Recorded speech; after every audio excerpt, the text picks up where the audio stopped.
but now we're ready to rock and roll. All right, so we're going to be going through the mystery of iniquity today on exactly who that was. It's going to be a exciting lesson, I believe. So let's get ready to get started. There we go. War Scroll 146. And I found my War Scroll. I knew it was in here. Oh, if you guys have not heard or went through the Dead Sea Scroll, the War Scrolls, if you have not been through that, I would definitely ask you to go through the War Scrolls. And let's see here. Let's see. Dun, dun, dun. There we go. All right, we got some people coming in now. All right, so let's get ready to get started. And as I stated earlier, the problem with dealing with the Bible is people, they have a tendency to overlook how the Jews view their own scriptures and try to actually make the scriptures fit the paradigm of whoever's reading it at whatever time they're reading it, whichever time in history. And what I'm doing, I'm here to say that that's not the correct way to look at the scriptures. And once you stop looking at it like that and start looking at it from the mindset of the ancient people, you will definitely understand what is going on. So now let's find out together. We're going to go through this Bible today, and we're going to look for the mystery of iniquity. And by the time we are done, without a shadow of a doubt, you will indeed know who the mystery of iniquity is. I don't know why that came up. All righty, so let's get started. Let's get ready to go. All righty. Now, the first thing I want to go, or the first thing I want to view, will be Paul's words, right? You're gonna go. I'm just gonna hit a little bit of Paul, and then we're gonna go through and show you how the Bible explains itself, and these mysteries that people think are mysteries. It was a mystery to the original audience when it was spoken of, but we have the complete history. So it's not going to be a mystery to us because we are sitting here with the complete story. They did not have the completed story. They just had the story up until their time period. We have the complete story now. So now, once you look at Second Thessalonians, right, chapter 2, I'm just going to read what we are looking for, what complexes people today. Second Thessalonians 2, 3, and 4. It says, "Let no man deceive you by any means, for that day shall not come, except there come a falling away first, and that man of sin be revealed, the son of perdition, who opposes and exalted himself above all that is called God, or that is worshipped, so that he, as God, sitteth in the temple of God, showing himself that he is God." And once you look at that right there, a lot of people, man, they are complexed. What's going on here? We have a person. And verse 2 said, "Do not be soon shaken in mind or spirit that someone is saying the day of Christ is at hand or has come." And it's a reason why Paul actually stated that. And we're going to see that in just a moment. But this is going to be our foundation. Who is this man of sin that had to be revealed? Who is the son of perdition? Who was exalted himself above all that was called God? And people today, they tell you, well, it's the Pope. It's got to be the Pope, and etc. And I'm here to say, no, indeed, It is not the Pope. So first of all, if you guys can, please invite people inside of the room and share the room on Clubhouse at least once. If you feel real good, do it twice. But please invite people in and share the room. And if not, it's all up on you. Whatever you want to take from it, you can take it from it. But I'm still going to present the information. So all I say is invite people until you see the red. So not only you all, but everyone that the Lord sends in here can receive this information. Not all is going to like it, but hey, it is what it is, y'all. Let's get ready to break this bread. So what I'm doing, I'm inviting people again, and when I see red, I indeed get to start myself. There we go. Okay, so the first place to understand what Paul is talking about is to start with Paul's teacher, not Gamaliel, but the Messiah himself. Paul said he learned not from the disciples or anyone, he learned all of his things through revelation from Christ. So, what we're going to do, we're going to go to Christ and let Christ explain what Paul was saying, right? So, we're going to go through 3 of the synoptic gospels. First, we're going to start in Luke 21, and you can mark this down just in case for your own notes. Luke 21, and we're going to read verse number 8. And he said, "Take heed that ye be not deceived. For many shall come in my name, saying, I am Christ, and the time draweth near. Go ye not therefore after them." So, according to Luke, what was one of the warnings that what was going to happen in these last days that was pertaining to the destruction of the temple and etc.? He said, "Take heed that you be not deceived." So, understand, there's some deception that had to go on. He said, "For many will come in my name saying, I am, or I am Christ." So there's some false Christ going on. And what else was they going to say? The time draweth near.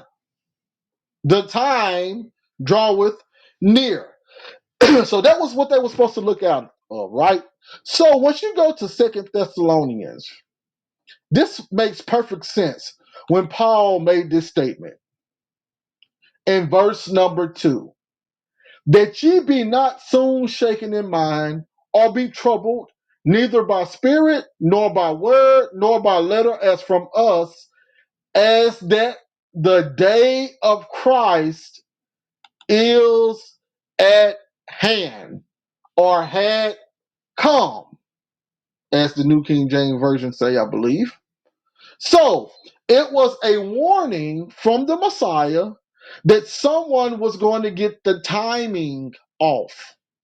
And now we have Paul saying that soon people was going to be getting the timing off. So the reason why he is saying, when he brought up that point about the timing being off, because that's one of the elements that Christ told his disciples to look for. So Paul is just saying exactly what Christ said. He's just saying it a little differently. So there was going to be, in the last days, there was going to be false Christ coming, and they was going to be having the timing off. All right. So now let's keep reading. That's Luke 21 and 8. We're going to go to 12 now. "But before all these, they shall lay their hands on you and persecute you, delivering you up to the synagogues and into prisons, being brought before kings and rulers for my name's sake. So we have an understanding that the disciples was going to have hands laid on them, and they was going to be persecuted, and they was going to be delivered up into synagogues and into prisons. Okay? Who was going to do this to the disciples? Remember verse 12, these and they, right? These and they. Let's go to Mark. Let's go to Mark 13. I'm going to show you in the Synoptic Gospels on how the mystery of iniquity was revealed, how the man of sin was actually revealed in the Synoptic Gospels, and we overlooked them. And then I'm going to prove, yes, indeed, I'm going to prove that what I am stating is accurate according to the Bible. So this is Mark 13. Let's read 5 and 6. It says, and Jesus answered them, began to say, take heed lest any deceive you. For many shall come in my name, saying, I am, and shall deceive many. Now, I'm going to read all the way down. And when ye shall hear of wars and rumors of wars, be ye not troubled, for such things must needs be, but the end not yet. For nation shall rise against nation, and kingdom against kingdom, and there shall be earthquakes in diverse places, and there should be famines and troubles. These are the beginnings of sorrows. Verse 9, listen to verse 9 now.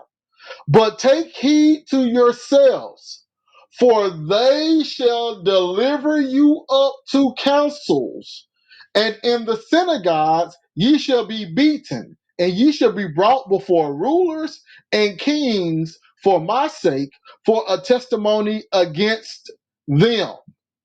Notice in verse number 9, it said, they shall deliver you up to councils. Now, we just read verse number 7. You should hear of wars and rumors of wars. Is that the they that was going to bring them up before councils? Verse number 8. For nation shall rise against nation, and kingdoms against kingdoms, and there should be earthquakes in diverse places, and famines and troubles. These are the beginning of sorrows. Is that the they that was going to bring them up before the councils? Or in verse number 6, verse number 6, for many shall come in my name, saying, I am Christ, and shall deceive many. Verse 9, but take heed to yourselves, for they shall deliver you up to councils. So if you ask a person, who is the false people in verse 6, they would tell you, oh, them are the Antichrist. And as Christ let it be known, there in fact are many Antichrists, as he said, many shall come in my name, saying, I am Christ. So when you get to First John, when John is saying there are many Antichrists, it makes perfect sense because Christ said there are many Antichrists. So now, if there are many Antichrists in verse 6, and those Antichrists have to be the one delivering up the disciples to the synagogues, all you have to do is find the individuals that's doing this action to determine who the Antichrist are. Who is this? Well, let's keep reading. Let's keep reading, and things will open up even more. We're going to go to verse 11. But when they shall lead you and deliver you up take no thought before what ye shall speak, neither do you premeditate. But whatsoever shall be given you in that hour, that speak ye. For it is not ye that speak, but the Holy Spirit. And I'm going to read verse 12. Now the brother shall betray the brother to death, and the father the son. And children shall rise up against their parents, and shall cause them to be put to death. Okay. Now, let's go down to verses 22 and 23. For false Christ and false prophets shall rise, and shall show signs and wonders, to seduce, if it were possible, even the elect.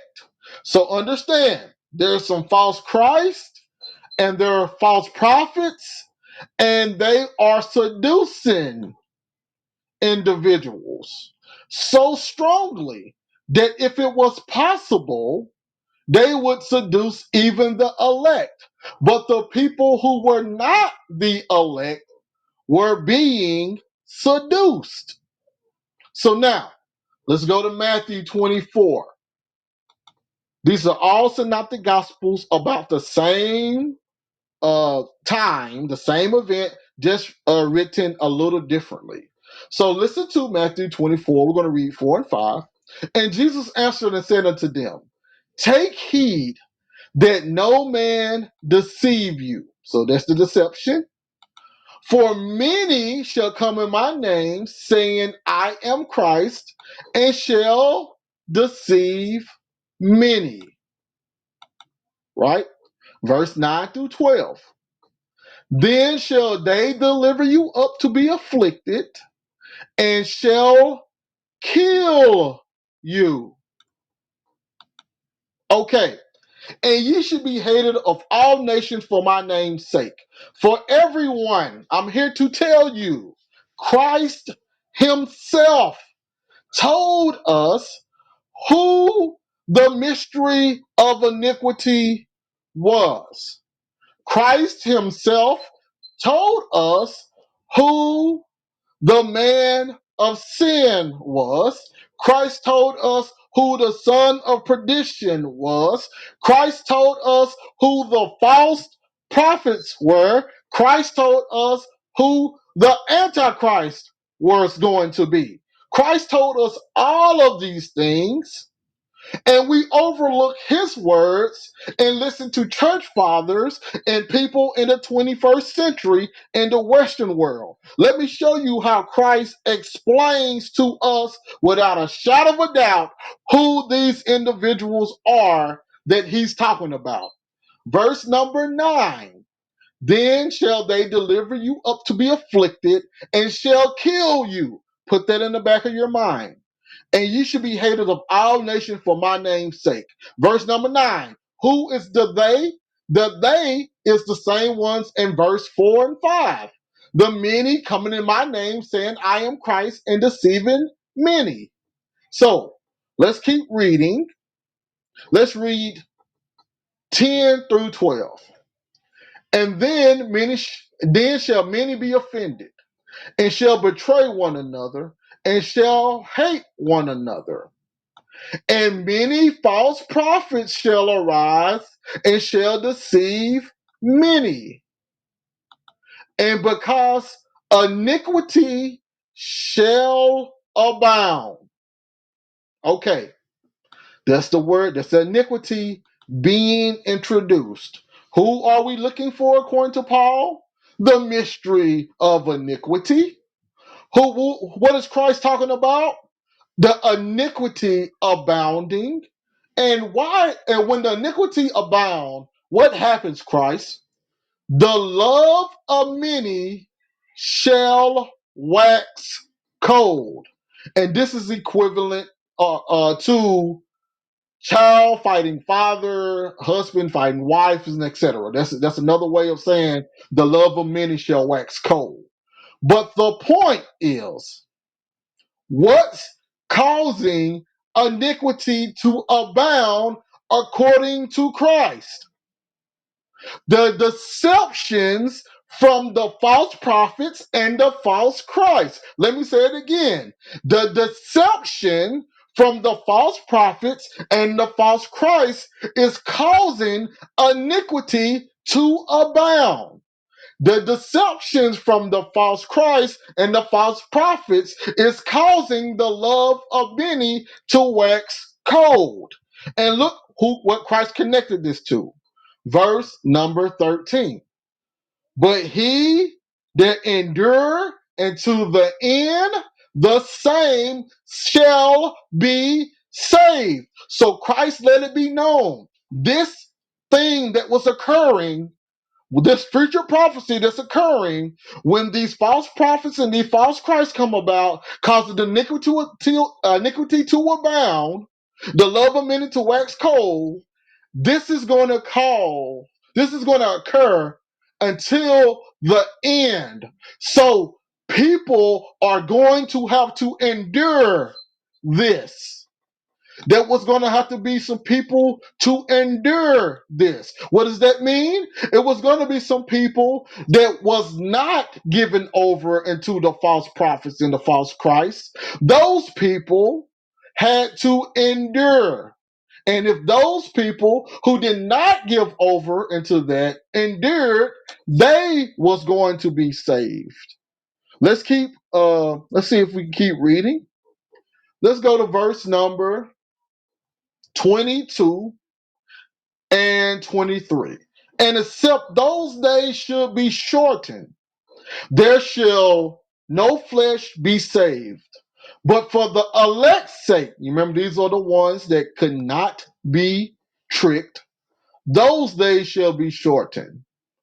Then if any man say unto you, Lo, here is Christ, or there, believe it not.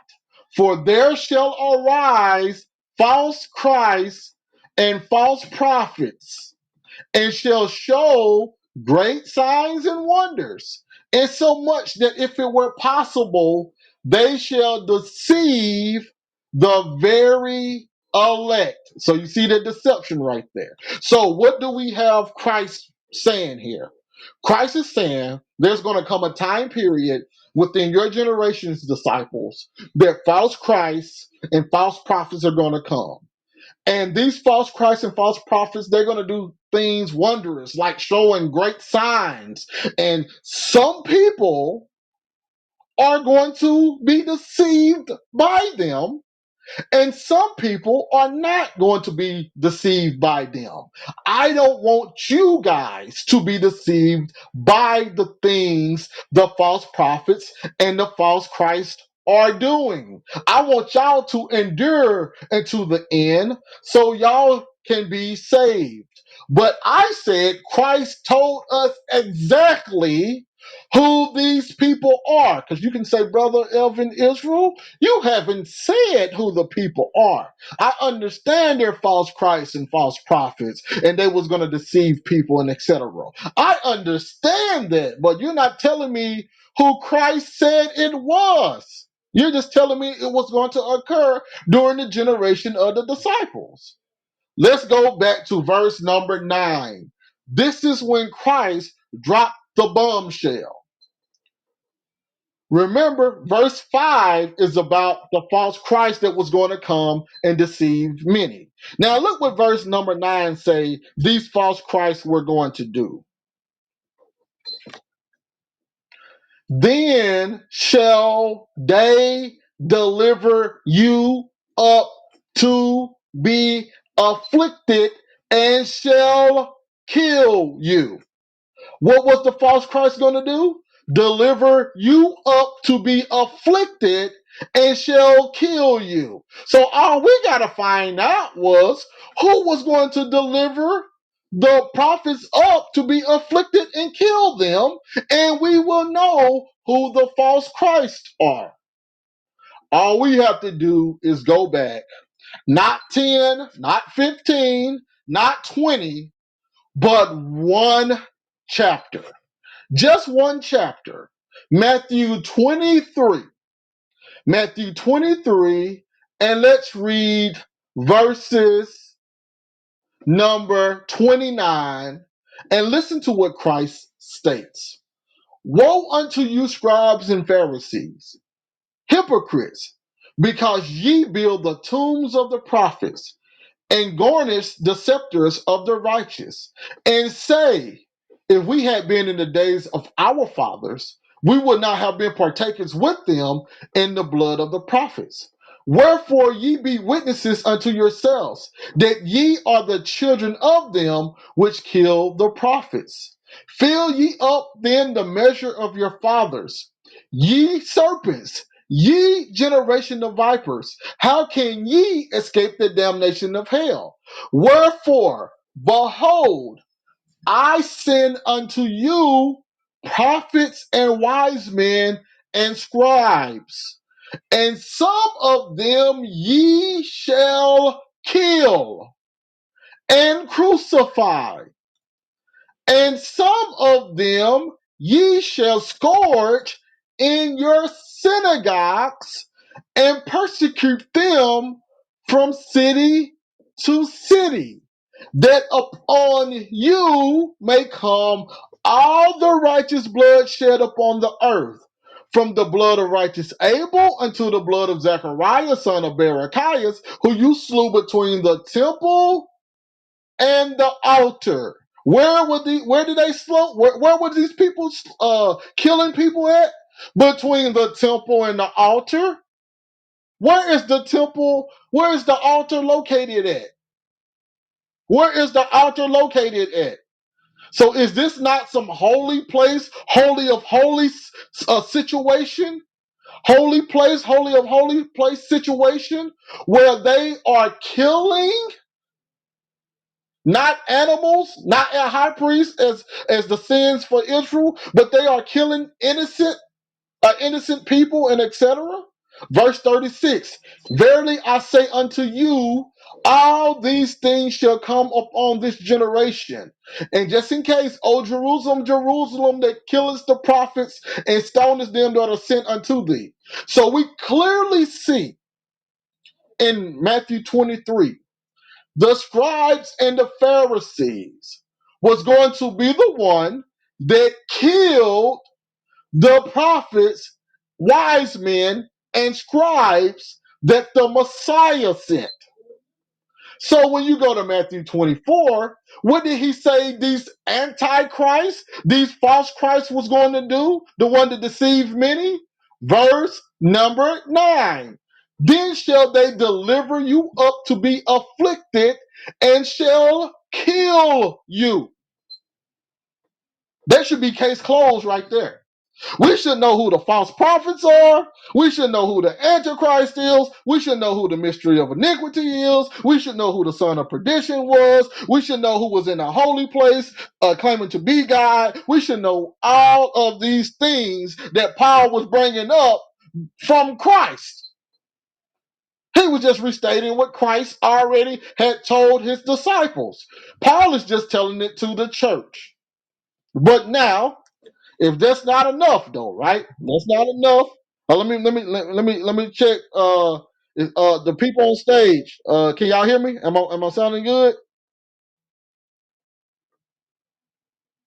Anybody on stage or in the audience? Can y'all hear me? Am I Yeah, I sounding can good? hear you. No, I hear you, Okay. bro. You loud and clear. I appreciate it, my brother. Appreciate it. So now that should be an open.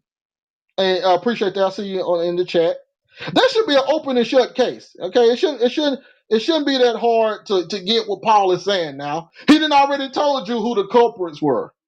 But let's get into a little bit more detail now, right? So we already know who it is. We can literally shut the lesson off right now and say, prove the Bible wrong.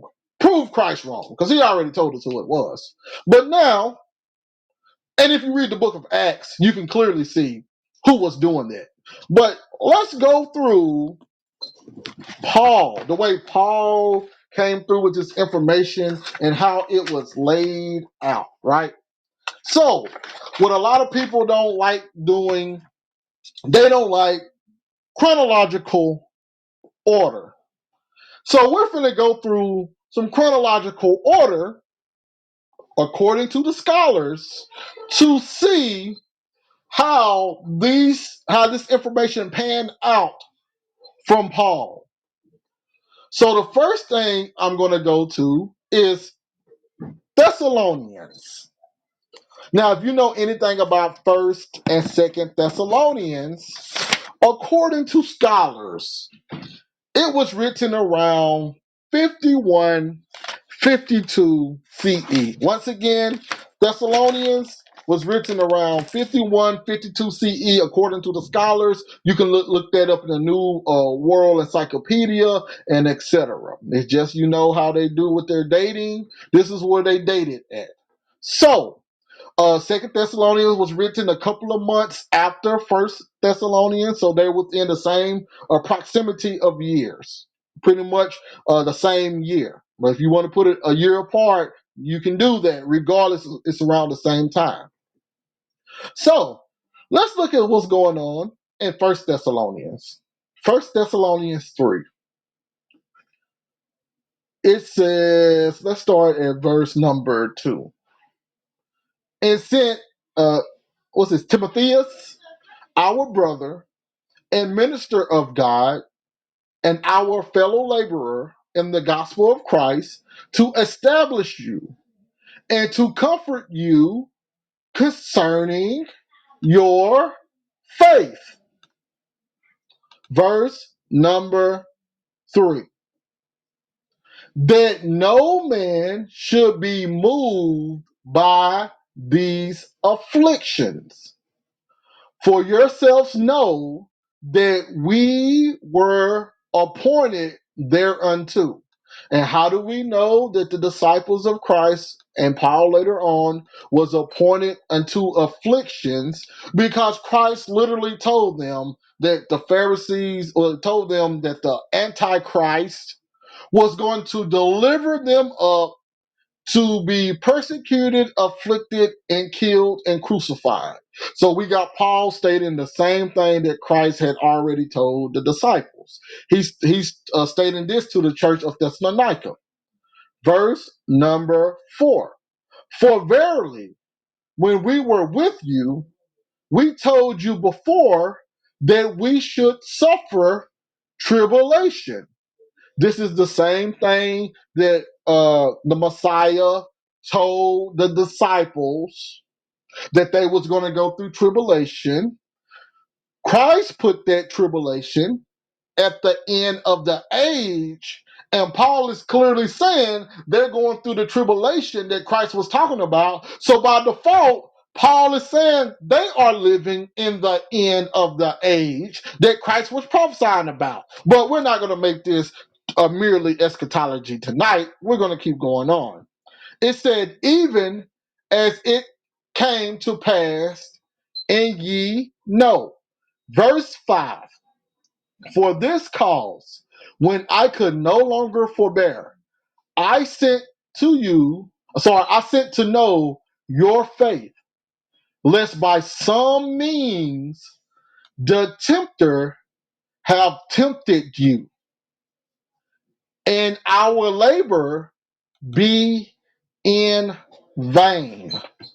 So you notice how Christ said it was going to be many people that said that they was Christ and many false prophets. But when Paul comes around and said, he says he's trying to make sure the tempter haven't tempted them. So you see how Paul makes it singular, a singular individual, a singular body.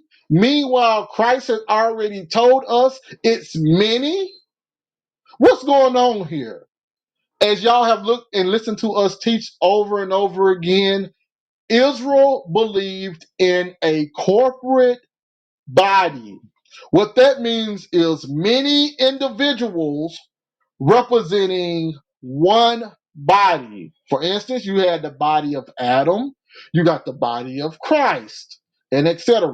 You have the body of the prostitute, and you can keep going on. You got the beast in Daniel, how one beast represented a whole entire empire that had a multitude of people. So Israel themselves, to understand prophecy, you got to quit looking at singular.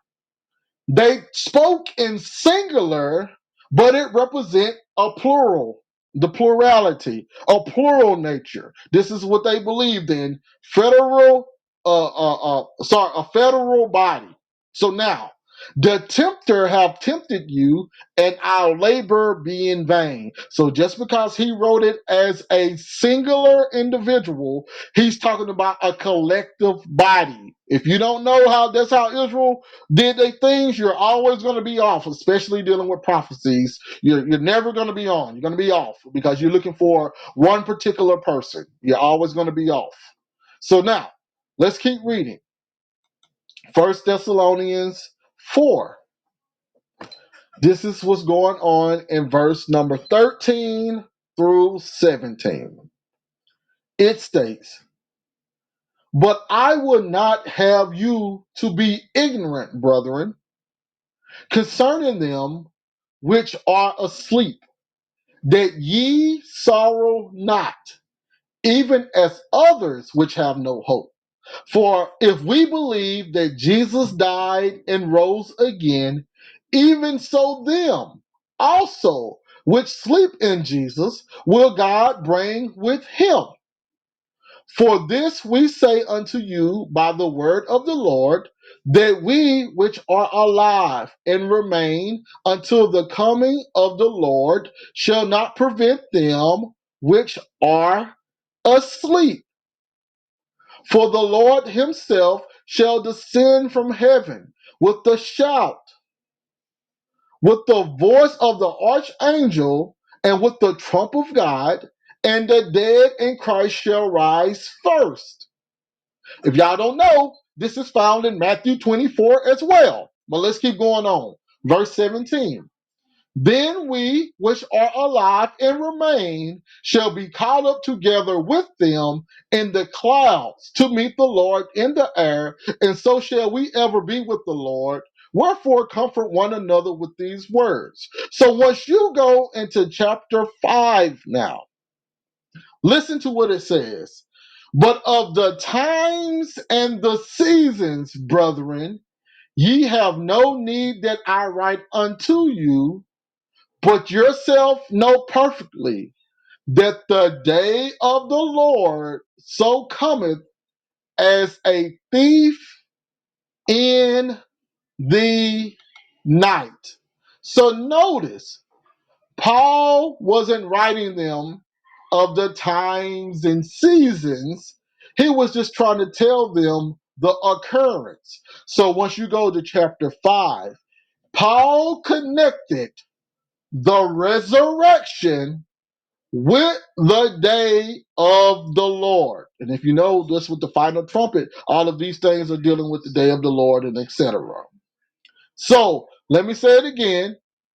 Paul connected the resurrection with the day of the Lord.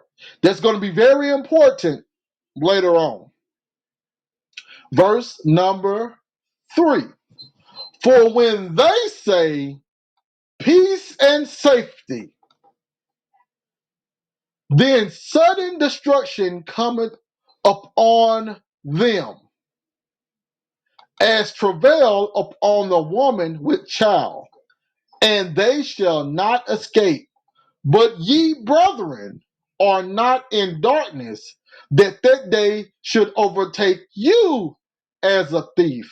Ye are all the children of light and the children of the day. We are not of the night, nor of darkness. So, what Paul is stating, that dealing with this day of the Lord, this resurrection motif, this is why we're on RPK channel, dealing with that the resurrection motif, things that's occurring. First of all, he yelled out, when they shall say peace and safety. Who in the world is the they. And who was saying peace and safety? And what people would do today, they would say that's the United States of America. That's someone in the 21st century. And then they would go on this long 7-hour spiel trying to prove to you madness. Who is saying peace and safety? And according to Paul, they are opposite of the children of light, which means they will be the children of the darkness. The children of the darkness were supposed to be overtaken by the day of the Lord. The children of the darkness were supposed to be the ones saying peace and safety. Let's go to Torah. Let's see if Paul is making up something, or let's see if Paul is connecting what he stated, which came from Christ, in Torah. You go to Deuteronomy 24. Deuteronomy 24, let's start at verse number 17. It states, "Thou shalt not pervert the judgment of the stranger, nor of the fatherless, nor take a widow's raiment to pledge. But thou shalt remember that thou wast a bondman in Egypt, and the Lord thy God redeemed thee thence. Therefore I command thee to do this thing. When thou cuttest down thy harvest in thy field, and hast forgot a sheaf in the field, thou shalt not go again to fetch it. And it shall be for the stranger, for the fatherless, and for the widow. And the Lord thy God may bless thee in all the work of thine hand. When thou beatest thine olive tree, thou shalt not go over the boughs again. It shall be for the stranger, for the fatherless, and for the widow. When thou gatherest the grapes of the vineyard, there shall not glean it afterwards. It shall be for the stranger, for the father, and for the widow. So you can clearly see how Moses is including the widows in all of these things, right? So let me see if I can find it now, coming out of the Septuagint. Let's see if I can find it real fast. Let's see here. The father should die, the people to death.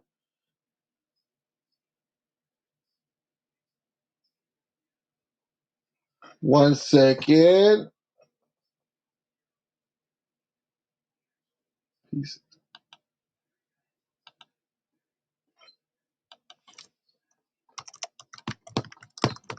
Let me see if I wrote that one down. Hold on.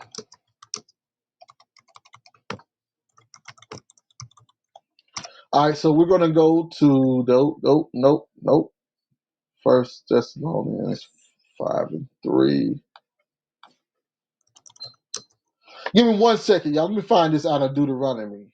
I thought the Septuagint had it written another way, so give me 1 second. Second Thessalonians 5:3.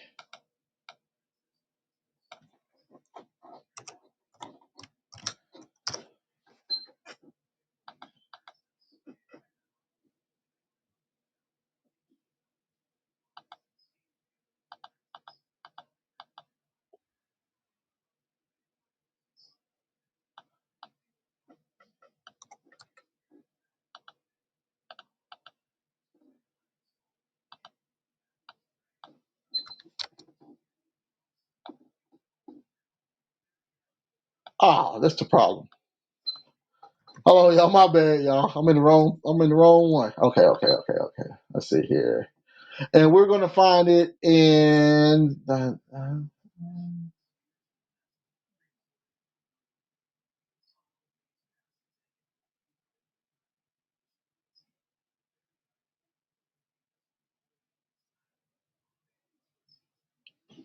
I'll write down. It's Deuteronomy 29. Deuteronomy 29. I wrote down 24. My bad, everyone. So let's go to Deuteronomy 29. Deuteronomy 29. So let me redo that. Deuteronomy 29, verses 17 through 21. It states, And ye have seen their abominations and their idols, wood and stone, silver and gold, which were among them. Lest there should be among you man or woman, or family, or tribe, whose heart turneth away this day from the Lord our God, to go and serve the gods of these nations. All right, now here we go. Now we're on point. Deuteronomy 29. Let me write that in my note. I don't know why I put 24. All right, so listen to how Moses put this, and I want you guys to think about what's happening in the book of Revelation and etc., right? Because people want that to be about America and about our coming day and what's going on in the 21st century. Let's see where we can find the information coming from the book of Revelation also. So, verse number 18. Lest there should be among you man or woman or family or tribe whose heart turneth away this day from the Lord our God. So we have a turning away from the Lord. We have a turning away from the Lord to go and serve the gods of these nations, lest there should be among you a root that beareth gall and wormwood. Sound familiar? Verse number 19. And it shall come to pass when he heareth the words of this curse that he bless himself in his heart, saying, I shall have peace, though I walk in the imagination of mine heart to add drunkenness to thirst. The Lord will not spare him, but then the anger of the Lord and his jealousy shall smoke against that man, and all the curses that are written in this book shall lie upon him, and the Lord shall blot out his name from under heaven.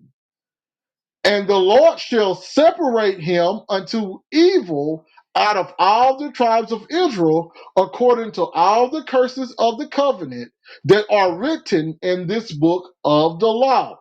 So you see the separation. You can find it in Matthew 25. You see the wormwood and gall introduced. You can find it in the book of Revelation and etc.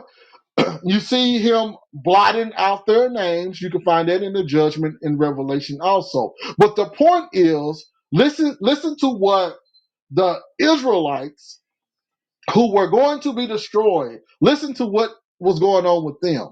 It should come to pass when they hear the words of this curse that he bless himself in his heart. So he turns away from the Lord, right? He turns away from the Lord. He's told the bad things was going to occur for him turning away, but he blesses himself in his mind instead of taking the curse. He deceived himself. He was given over to deception. And listen to what he's saying. I shall have peace. Though I walk in the imagination of my heart and add drunkenness to thirst, though I be wicked, I shall have peace. So what's going on in First Thessalonians? In First Thessalonians 5, what's being stated again? For when they shall say peace and safety, then sudden destruction cometh upon them. Same thing that was going to happen in Deuteronomy, right? Let me go to Deuteronomy one more time. Deuteronomy 29. What did he say they was going to do in Deuteronomy 29? Verse number 19. They shall say, I have peace. The Lord will not spare him, but all the curses written in this book shall come upon him. So you clearly see this is the same thing being spoken of. When Paul is talking to those in Thessalonica, he's explaining how the children of the darkness, which will be the Israelites, who have turned away from the Lord and said that we will have peace and safety, no harm will come upon us, and all of these other things, they were the ones that was going to be destroyed. And remember, Paul is putting all of this information around the time of the day of the Lord. And if anyone knows the day of the Lord, he comes with the curses. All of the things that you find in the curses is there during the day of the Lord. Go through the Bible and look it up. So now, that's his 51. That's his 51 AD 51 explanation, right? Of the day of the Lord and the resurrection. So now this is his second letter. A few months later, this is what he's saying now. This is Paul now. A few months later, he stated. This is Second Timothy 2. Let's start at 1. This is what he's saying. Now we beseech you, brethren, by the coming of our Lord Jesus Christ, and by our gathering together unto him. So now Paul had already stated in First Thessalonians how the people was going to be gathered together in the Lord. They was going to meet him in the air, and all that stuff, right? Listen to what verse number 2 says. That ye be not soon shaken in mind, or be troubled, neither by spirit, nor by the word, nor by the letter, as from us, as that the day of Christ is at hand or has come. And we have already stated earlier, this was found in Luke 21 and 8, when Christ told them that false Christ was going to come, messing up the time, the timing. So now he's saying the same thing, that something is going to occur that was going to mess up the timing. But look what Paul said in Second Thessalonians 2. This is written around 51, 52 AD. He said that you not be soon shaken in mind. So they were not shaken in mind yet. He's prophesying something that was going to happen soon. How do we know it was going to happen soon? Because Christ stated all of these things was going to happen toward the end of the age. And now when Paul is seeing some of the things Christ said was going to occur, he can make the call that this is the end of the age. So the prophecy that Christ laid forth has to occur this generation. So now he's speaking because he knows these things had to occur the generation he lived in. So even though it had not reached there yet, he's trying to explain to them before it reached there, because Christ already stated many people was going to be deceived by this knowledge. So Paul is trying to stop it before it occurs. He's saying, hey, that ye be not soon shaken in mind, or be troubled, neither by spirit, nor by word, nor by letter, as from us, as that the day of the Lord or Christ is at hand. Now listen to as he goes through the same scenario, the same thing that Christ taught. Paul said it the same thing, he just said it another way. Listen to what he said in verse 3. Let no man deceive you by any means. Ain't that what Christ said several times? Let no man deceive you by any means. He says, for that day shall not come, except there come a falling away first. So you have to have a falling away first. And we have already seen in and in the synoptic gospels, Christ explained that the falling away was going to be through the deception caused by the scribes and the Pharisees and etc., the Israelites. He said, except there come a falling away first, and that man of sin be revealed, the son of perdition. So we know that this is a singular I mean, this is a corporate body spoken of as a singular way. Verse number 4, who opposeth and exalted himself above all that is called God, or that is worship, so that he, as God, sitteth in the temple of God, showing himself that he is God. Remember ye not that when I was yet with you, I told you these things, and now ye know what withholdeth, that he might be revealed in his time. Come on, mouse. Don't plug up on me. All right. That he might be revealed in his time. For the mystery of iniquity doth already work.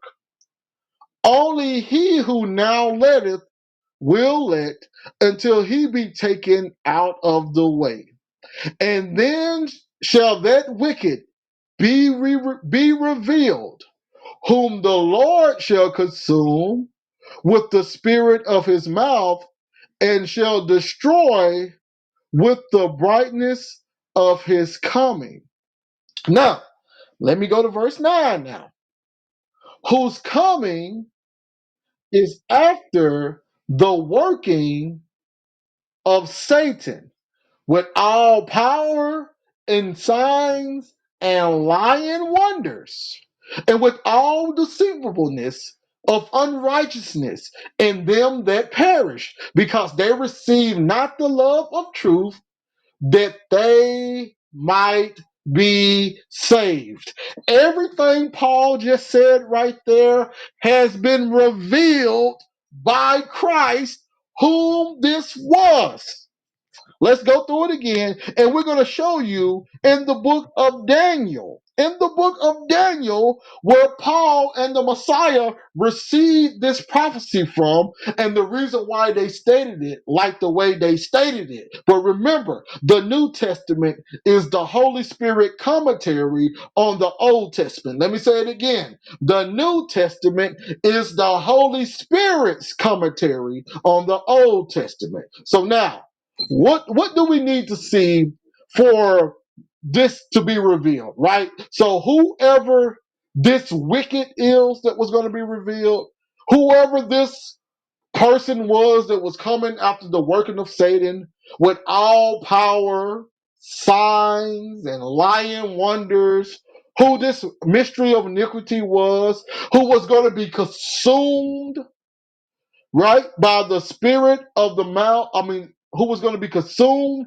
by the Lord with the spirit of his mouth, and was going to be destroyed with the brightness of his coming. Let's see if we just can once again find out who that is according to Christ. So we're looking for someone that's going to be doing some type of strange miracles, right? Some strange miracles and all of these things in the sight of Satan. In Matthew 24 and 24, for there shall arise false Christs and false prophets, and shall show great signs and wonders, and so much that if it were possible, they shall deceive the very elect. Paul stated it was a mystery, a wicked, the mystery of iniquity, the lawless one. You see how he was speaking of as it was just one individual, but Christ already let it be known that it was many individuals. So Paul is using it as a corporate body. This is what Christ said it was: the false Christ and the false prophets. The false Christ and the false prophets. And what do we know about these false Christs and these false prophets? What was they going to do? Deceive people and afflict and kill people.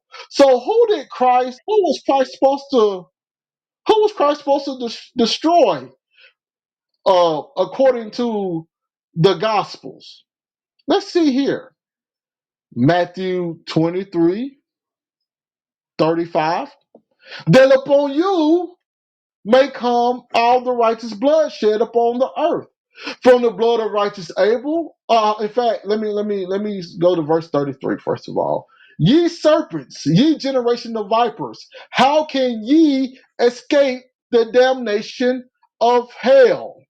Now, verse 35, that upon you may come all the righteous blood shed upon the earth, from the blood of righteous Abel unto the blood of Zechariah, son of Berechias, who you slew between the temple and the altar. Verily I say unto you, all these things shall come upon this generation. Verse 37, O Jerusalem, Jerusalem, that killest the prophets and stonest them which are sent unto thee. How often would I have gathered thy children together, even as a hen gather her chickens under her wings, and ye will not. Behold, your house is left unto you desolate. That's the desolation right there. That's the desolation right there. For I say unto you, what are you going to say, Lord? Ye shall not see me henceforth till ye shall say, blessed is he that cometh in the name of the Lord. So he explained that they were not going to see him again until he was ready to come in the name of the Lord, which him and his father shares the same name. That's a different story for a different day. But so we clearly see that Jerusalem was going to be the corporate that was going to receive this punishment.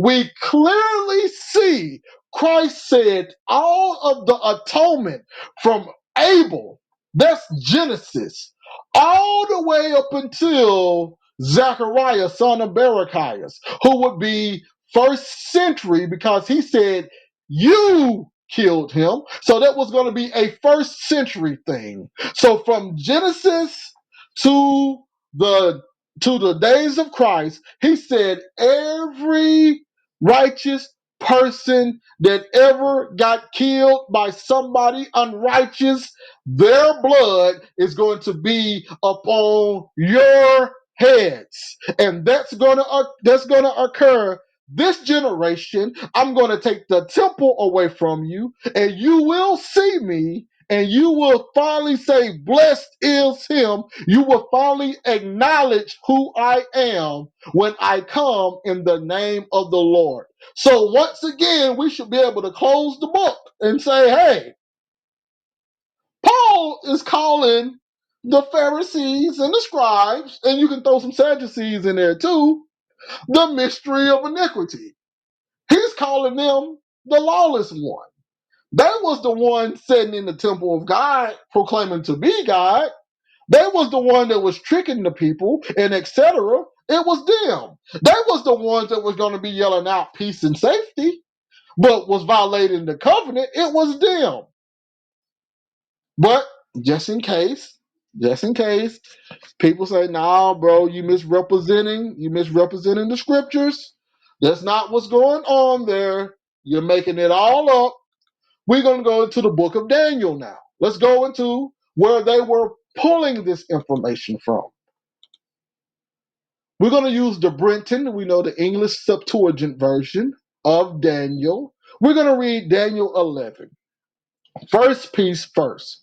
Let's find our connector piece. If anyone knows anything about the garden ministries, what we like to do, we like to build that foundation. We like to find a connecting verse first, and then we work our way backwards or forwards. So we're going to find the connecting verse. So this is the connecting verse right here. Daniel 11 and verse number, let's see here. Verse number 35 and 36. Well, sorry, 35 through 37. These are going to be the connecting verses. It says, and some of them that understand shall fall, to try them as with fire, and to test them, and that they may be manifested at the time of the end. For the matter is yet for a set time. Verse 36, and he shall do according to his will, and the king shall exalt and magnify himself against every God, and shall speak great swelling words, and shall prosper until the indignation shall be accomplished. For it is coming to an end, and he shall not regard any gods of his fathers, nor the desire of women, neither shall he regard any deity, for he shall magnify himself above all. So we're going to have to find there's a king that was going to exalt and magnify himself against every god, and he was going to speak great swelling words. And that was going to happen during the time of the end, because it says, for it is coming to an end. All right? So now, when I go back to, real fast, when I go back to Second Thessalonians, when I go back to Second Thessalonians 3, let's see right here. No, sorry, 2. Second Thessalonians 2, verse number 4. Who opposeth and exalteth himself above all that is called God or that is worshipped, so that he, as God, set it in the temple of God, showing himself that he is God. So we can clearly see this Paul's version of Daniel's 11. So Second Thessalonians 2:4 will be that Daniel 11:36 and 37. Once again, Second Thessalonians 2 and 4 will be Paul's version of Daniel 11. Let's go back to Daniel 11. Daniel 11:36 and 37. So Paul said there was going to be a falling away first. So we got a falling away first. And then the mystery of iniquity being revealed. So understand, if the mystery of iniquity is in Daniel 11:35 through 37, that means the falling away is found earlier in Daniel. Let me say it again. The falling away is found earlier in Daniel if the mystery of iniquity is in 35 through 37. So let's go to Daniel 7, because we're going to find this same individual in Daniel 11:35 and 37. We're going to find it in Daniel chapter 7. So once you go to Daniel 7:24 through 25, let me show y'all how prophecy works. Once again, let me show you how prophecy works. I'm going to start at 23. And he said, the fourth beast shall be the fourth kingdom on the earth, which shall excel all other kingdoms, and shall devour the whole earth, and trample and destroy it. Verse 24. And his 10 horns are 10 kings that shall arise, and after them shall arise another, who shall exceed all the former ones in wickedness, and he shall subdue 3 kings. First of all, Daniel 7:23. The importance of it is this is the fourth beast. According to Daniel 7:24, within the time period of the fourth beast, 10 kings were going to arise, and another king after them, making it 11 kings, who was going to subdue 3 kings.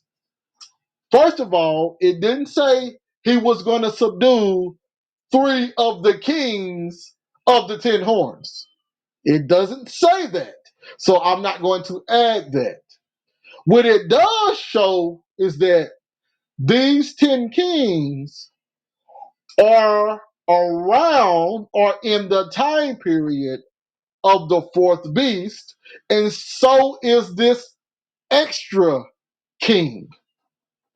He's in the time period of the fourth beast. Now I'm gonna show you why that is important and etc. Verse 25. And he shall speak words against the Most High. Okay, so we got someone speaking words against the Most High, and shall wear out the saints of the Most High, and shall think to change times and laws. So this individual, he's wearing out the saints of the Most High, and he's thinking to change times and laws. And let's see if we can go up a little bit earlier and see if we can see show the fight. Hold on, let me see if I can find the fight. Let's see here. I noticed the intermittent root came out. I'm on there.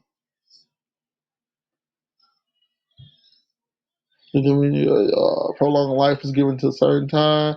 Let's see here. It's a place where it might be in Daniel. Yeah, no, it's in Daniel. It's got to be here. When let's see here, when he was fighting, it said that he was fighting. It might be in the KJV verse. This might be our working on. Here we go, right here, verse 21. I beheld, and that horn, the horn that was speaking great things, made war with the saints and prevailed against them. He made war with the saints and prevailed against them. So now I believe this will be, let's see here. This is the interpretation of the vision. So verse 16, before verse 16, he saw three horns being plucked up and etc. that came from it. That was the vision. But in the interpretation, it's stated a little differently.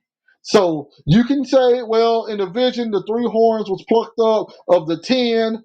Here in the interpretation, it doesn't seem like it doesn't say specifically that it's the three horns or three kings from the 10. It just says he subdued three kings. So from what I'm seeing, it is not saying that. But regardless of the matter, because I just want to go, throw that out there.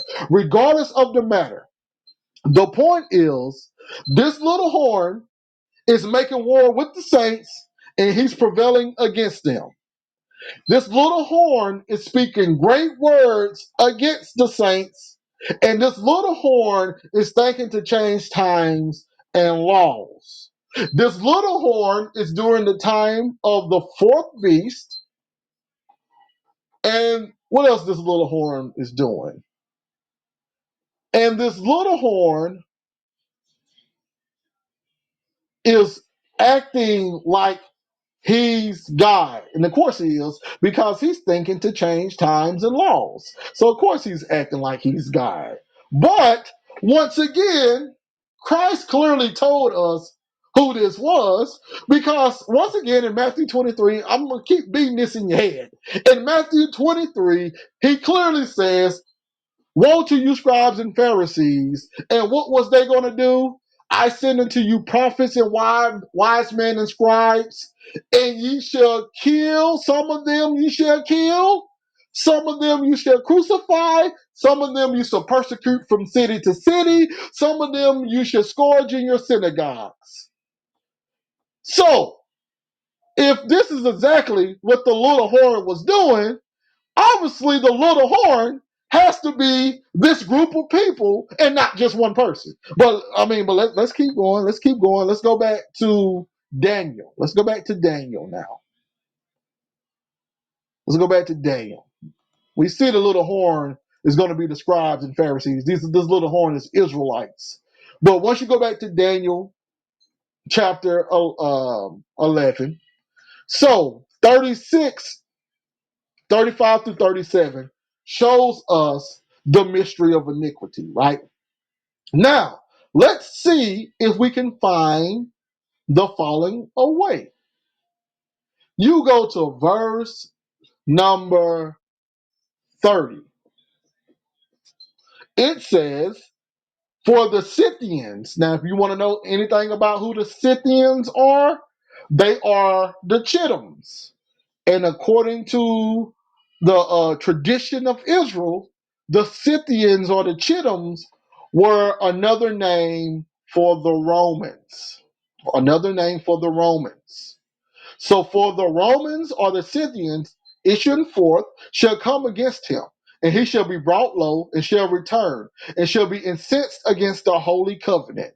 And he shall do thus, and shall return, and have intelligence with them that have forsaken the holy covenant. So we got some people who have forsaken the holy covenant. Once again, we have some people who have forsaken the holy covenant. That means that they were in the covenant and they forsook the covenant. They forsook the covenant. They was partakers of the covenant and they forsook the covenant, the holy covenant. So if this ain't the falling away, if this ain't the apostasy, who else could it be? Because you can't say it's Gentiles that forsook a covenant they was never in. So you can't say it was the Gentiles. They can't forsake a covenant that they was never in. So only Israel was in a holy covenant. So now, you can't say that this is going to be the northern kingdom because the northern kingdom was divorced from the old covenant and they was awaiting to join the new covenant. So you can't say it's the northern kingdom either. So this can only be the southern kingdom. This could only be the Jews. Only be the Jews. So now, he shall have intelligence with them that have forsaken the holy covenant. Verse 31, and seeds shall spring up out of him, and they shall profane the sanctuary of strength. Who? The seeds. They, the people who forsook the holy covenant. Once again, the people who forsook the holy covenant was going to profane the sanctuary of strength, not the Romans. Let me say it again. Not the Romans. Let me say it one more time. Not the Romans. Not the Gentiles. No Romans, no Gentiles. It ain't them. This ain't them right here. They shall profane the sanctuary of strength, and they shall remove the perpetual sacrifice, the Israelites, the Jews, and make the abomination desolate. And make the abomination desolate. This is what the Jews are doing. Verse 32. And the transgressors, verse 32, and the transgressors. Who are the transgressors? The one that forsook the holy covenant. The one who made the abomination of desolation. The one who removed the perpetual sacrifice. The one who profaned the sanctuary of strength. The Israelites. The transgressors shall bring about a covenant by deceitful ways. Who was bringing the deceit? The Israelites, the southern kingdom to be exact. They was bringing a covenant by deceitful means. We read earlier in Daniel 7, this little horn was going to think to change times and laws. What's within the marriage contract of the old covenant? Times and laws. So the old covenant incorporated times and laws, and now he's thinking to change times and laws. This is another covenant that's coming about that was going to be dealing with the changing of times and laws. So covenant by deceitful ways, but a people knowing their God shall prevail and do valiantly. Verse 33, and the intelligent of the people shall understand much. Who? The intelligent of the people, not the dumb people, okay? Not the dumb people, but the intelligent of, oh yeah, this is finna get good, y'all. This is finna get good. Let me show you how prophecy works.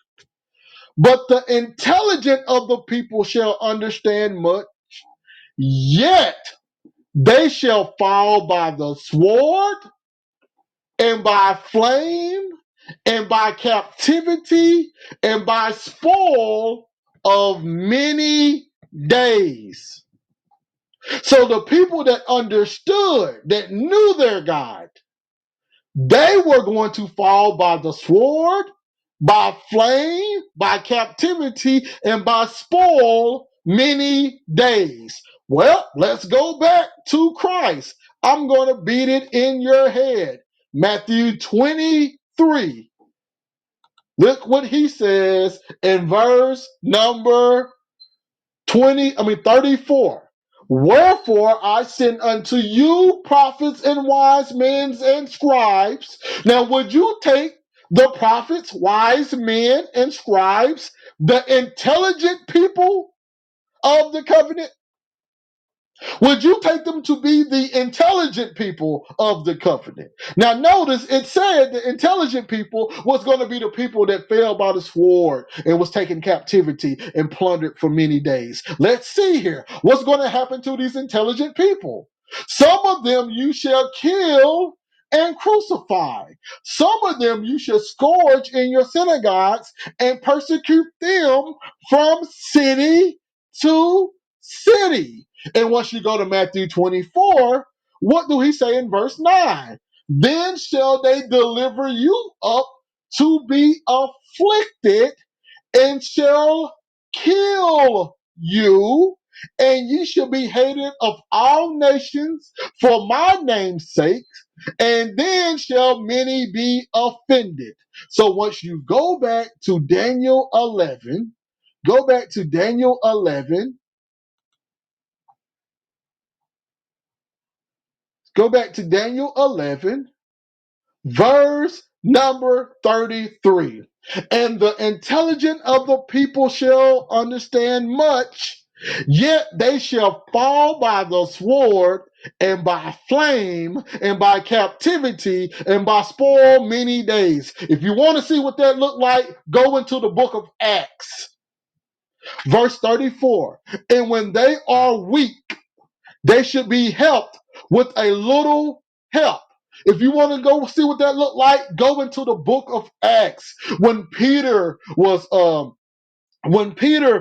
in captivity, in prison, and the angel helped him out, helped him leave. And how sometimes when I think it was Paul, when he was in prison, how an earth now it was James, it might have been James and Peter. Anyway, my brother Mike, he's an expert, he'll be able to tell you, but how there was an earthquake that occurred and the prisoners was let out, including the disciples. And you can go how they was trying to kill Paul, and Paul was let down in a basket. Yes, and when they are weak, they should be helped with a little help. You can find it in the book of Acts. I don't know what the scholars are telling y'all. I have no idea. But the commentary of the Old Testament is found in the New Testament. So I don't know what your leaders or your camp people or your Christian church or the scholars, I don't know what they are saying to you. Sound like a bunch of hogwash, because the New Testament is the commentary of the Old Testament. Not just a commentary, a Holy Spirit commentary. And verse 34, and when they are weak, they shall be helped with a little help. But men shall attach themselves to them with treachery. Find that warning in Acts. Hey, Paul said, I know when I leave, there's going to be shepherds that come and they're going to act like wolves, and they're going to tear you apart in pieces and all that stuff. I'm paraphrasing. But you have the ones that was with the church that attached themselves with treachery because they left the church. Verse 35. And some of them that understand shall fall.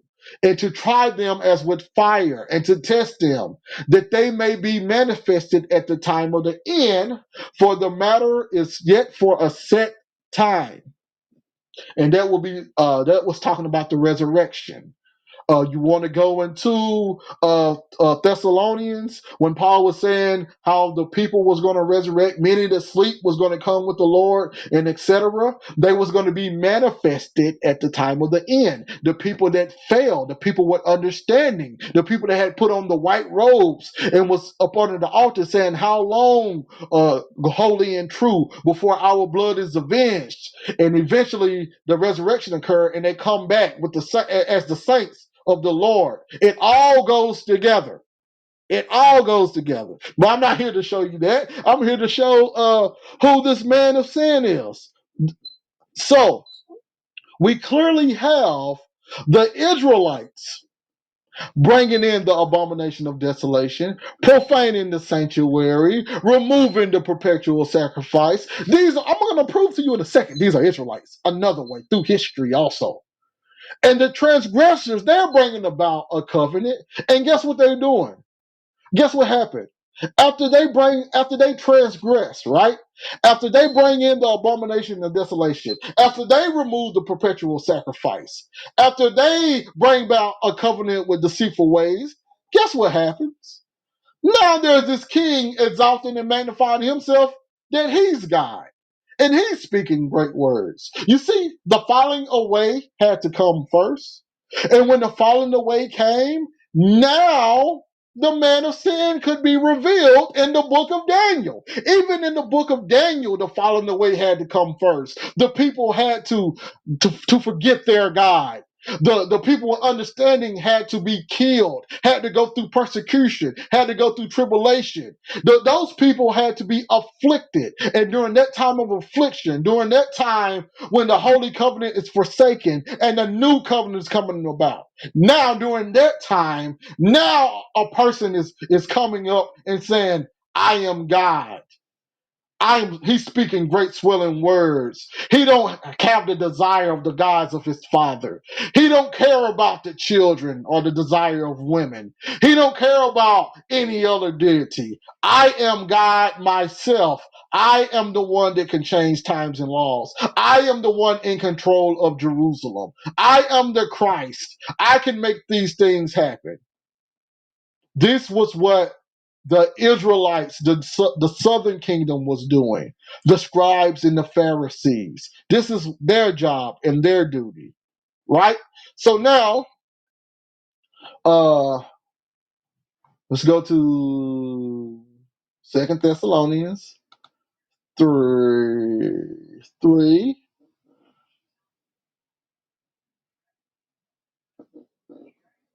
Sorry, 2 Thessalonians 3.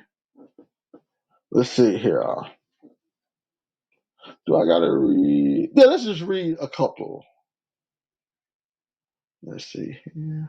Do I want to read about that reason of faith that the Lord is faithful? No, I'm sticking to 2 Thessalonians 2. And let's see here. We got the iniquity of iniquity coming. Stand firm. Well, I don't even gotta no. Let's just go back. All right, so we have that being the Israelites and etc. Right? And we have that man of sin who was opposing and exalting himself above all. He's standing in the temple of God, showing himself to be God. That is equivalent to the abomination of desolation. Once again, that's equivalent to the abomination of desolation because you got someone in the temple of God proclaiming to be God, but he's a false God, which is aka the abomination of desolation. So let's show you how these things was able to fester. So this is 52 AD, right? 51, 52 AD. So that's when Paul was warning those in Thessalonica. Once we go to First Timothy now, right? First Timothy, which is a time period, the scholars pull it around 61 CE. So this is about 10 years later. So Paul already warned those in Thessalonica, and Timothy was a part of that letter. He warned them that soon these things was going to occur. So once you get to First Timothy 1, And let's start at verse number 3. He said, "As I besought thee to abide still at Ephesus when I went to Macedonia, that thou mayest charge some that they teach no other doctrine, neither give heed to fables and endless genealogies, which minister questions rather than godly edifying, which is in faith." So now Paul is saying, hey, now I know you're using emphasis and etc., but Timothy, these are some free things that we got to know, right? We got to remember these things. This is 10 years after the letter to those in Thessalonica. He's telling Timothy and etc. What to prepare for and the things he need to be telling the church and etc. He said that, hey, we don't need no other doctrine out there because doctrines are coming that I'm hearing about, and they're giving heed to fables and endless genealogies. In other words, they're making some stuff made up in there, fables, stuff that, tradition wise, it's a tradition, but it ain't real. It's made up, it ain't real. And he said that there's also some things dealing with endless genealogies, which minister questions. When endless genealogies, we can't tell who these people are. After so long, who is who? Just questions upon questions. When y'all probably trying to go through the seed of David and try to make sure that the high priest is the high priest and the converts are not really converts and they're really, all of these things that minister questions. And Paul is saying that's not godly edifying. For someone to come with a doctrine that only brings forth questions, how is that edifying anybody? There's no answers. There's no solutions. And the doctrine where there's no answers and no solutions, we don't need it here. Here go verse 5. Now the end of the commandment is charity out of a pure heart and of a good conscience and a faith unfeigned, from which some having swerved from which some having swerved have turned aside into vain jangling, which is just speech. So he's saying, once again, all of the good things that we're bringing about, how to get a pure heart, how to have a good conscience, how to have faith, unwavered faith, and etc., that's being destroyed with these new doctrines, these doctrines of endless genealogies, these doctrines of fables. And they have having swerved, having turned aside. They're turning people away with this information they're bringing up. Can we see that maybe that's a falling away? But let's keep going. Verse 7, he's explaining what's happening here. Verse 7, desiring to be teachers of the law. So he said they are desiring to be, they're doing this. Once again, everybody, understand what they're using. Understand the mechanism they are using to turn people away. They are using the law to turn people away. These people was using the law, talking about these endless genealogies and all of these fable things. They was using the law the wrong way, turning people aside from the gospel. Let's keep reading, because Paul, he gets in detail. He gets in detail about it. It says, understanding neither what they say nor wherefore they affirm. They don't even understand what they're saying or what they are affirming. Now, so this is what Paul is going to say about the law. So he's saying what the people was using to turn people away, but this is what he say about the law. But we know that the law is good if a man use it lawfully. So that means they wasn't using it lawfully. Verse number 9, knowing this, that the law is not made for a righteous man, but for the lawless and disobedient. Who was we trying to find?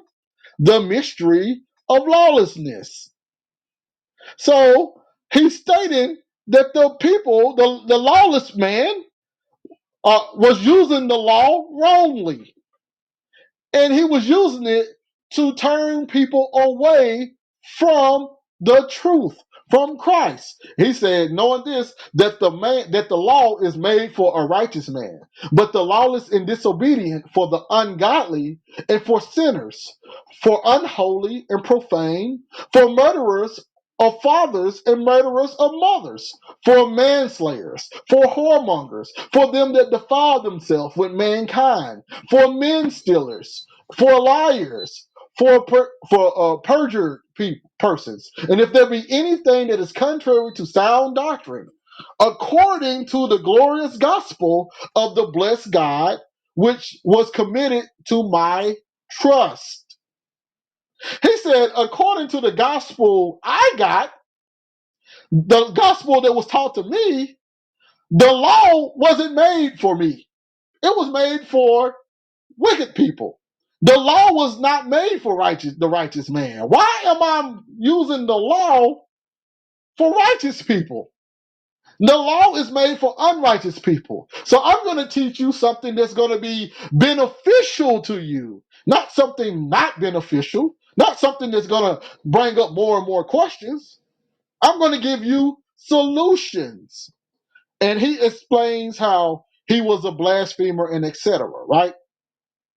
So verse number 18 through 20. This charge I commit thee unto thee, son Timothy, according to the prophecies which went before on thee, that thou by them mightest war a good warfare. So we have it told to Timothy, and Timothy being included in the prophecies that went before him. And in this prophecy, he was going to use them to fight the war. So Timothy was partaking a part of those prophecies. So it's up to you to find the prophecy. I would say he was some of the saints and etc. included in Daniel and etc. and what Christ was talking about. But it's up to you to find out the prophecy that Paul was talking about. Verse 19, holding faith and a good conscience, which some having put away concerning faith have made shipwreck. So now he's saying some people have put out of that good stuff they learned away. And what that did, that caused the faith of some people to be sunk, to be destroyed. Can't you see a falling away here? When some people are losing their faith, some people are putting away their faith. Now, let's look at some characters. Of whom is Hymenaeus and Alexander, whom I have delivered unto Satan, that they may learn not to blaspheme. So now these are two individuals that Paul has given over to Satan because he said they was blaspheming. So in other words, Hymenaeus and Alexander was the one who had put away the truth and have made faith, including their faith, become shipwrecked. Let's read a little bit more. 1 Timothy 4, 1 through 5. Now the Spirit speaketh expressly that in the latter times, so these are the last days, the days that Paul and them lived in, and etc. He's telling them, the Spirit is speaking. It says, in the latter times, some shall depart from the faith. Don't y'all, ain't that what he told them in Thessalonica? That the man of sin was going to be revealed after the falling away? After the falling away? And that's found in Daniel. So now we're finding out what this is. What time period he's talking about. He said, some shall depart from the faith. giving heed to seducing spirits. So now, this is the deception and doctrines of devils. Now, you remember in Daniel, do you remember in Daniel when it said this little horn was going to come and this little horn was going to think to change laws and times? You remember in Daniel when it said this little horn was going to think to change laws and times? Listen to what Paul said is going on by these seducing spirits and doctrines of devils in the last days, speaking lies and hypocrisy, having their conscience seared with a hot iron, which to me, that's the mark of the beast when he put the mark in their minds, but having their conscience seared with a hot iron. Listen to what they're doing: forbidding to marry. Now that sounds like a change of laws. Forbidding to marry and to abstain from meats which God had created to be received with thanksgiving of them which believe and know the truth. Now, don't we hear some changes on some laws right there? For every creature of God good, and nothing to be refused, if it be received with thanksgiving, for it is sanctified by the word of God and prayer. Don't you see some changing of the laws right here? Ain't that what the little horn was supposed to do in the last days?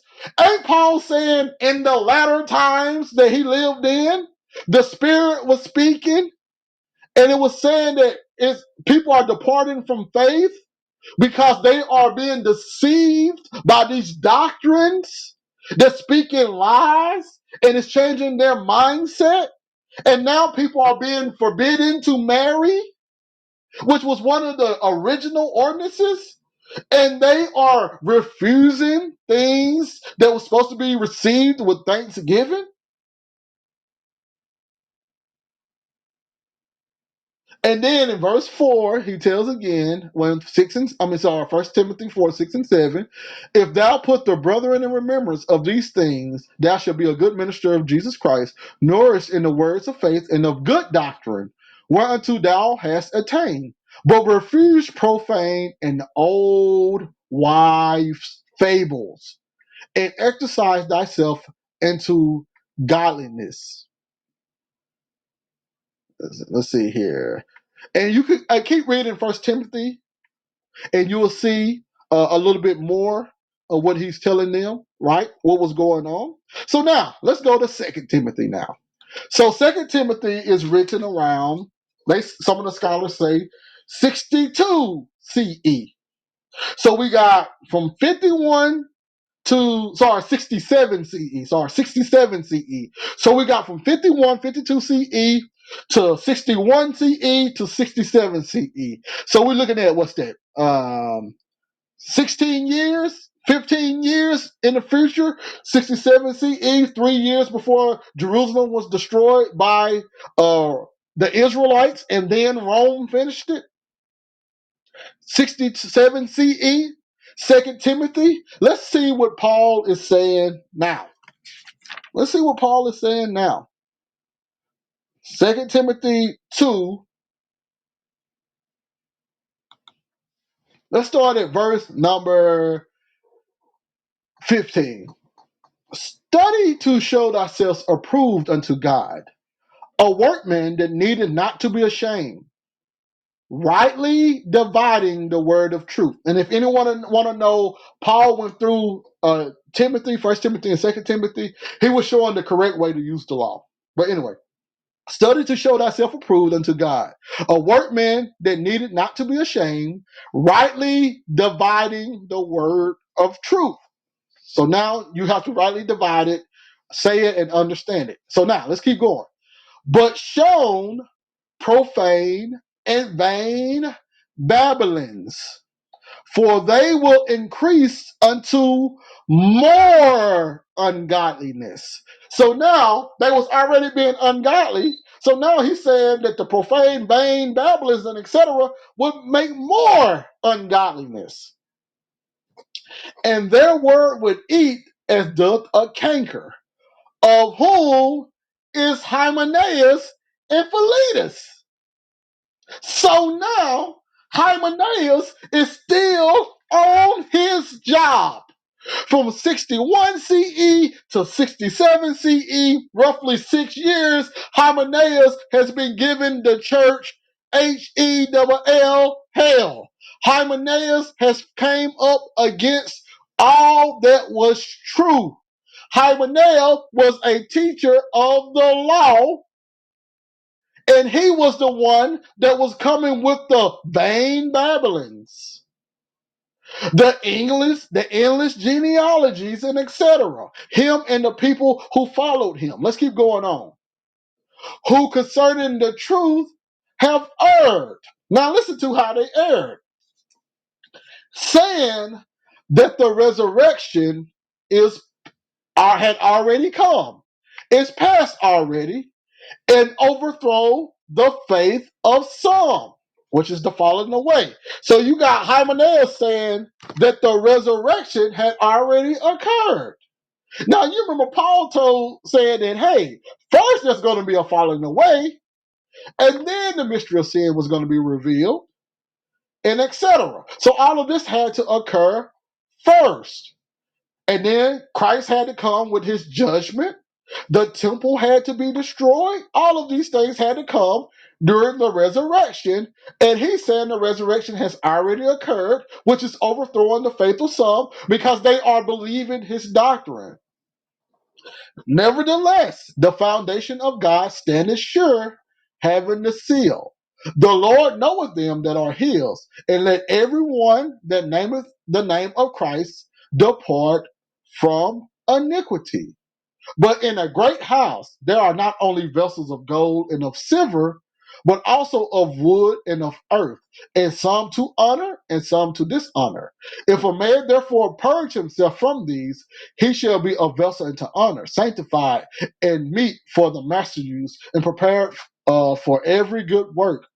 Flee also youthful lust, but follow righteousness, faith, charity, peace, and with them that call on the Lord out of a pure heart.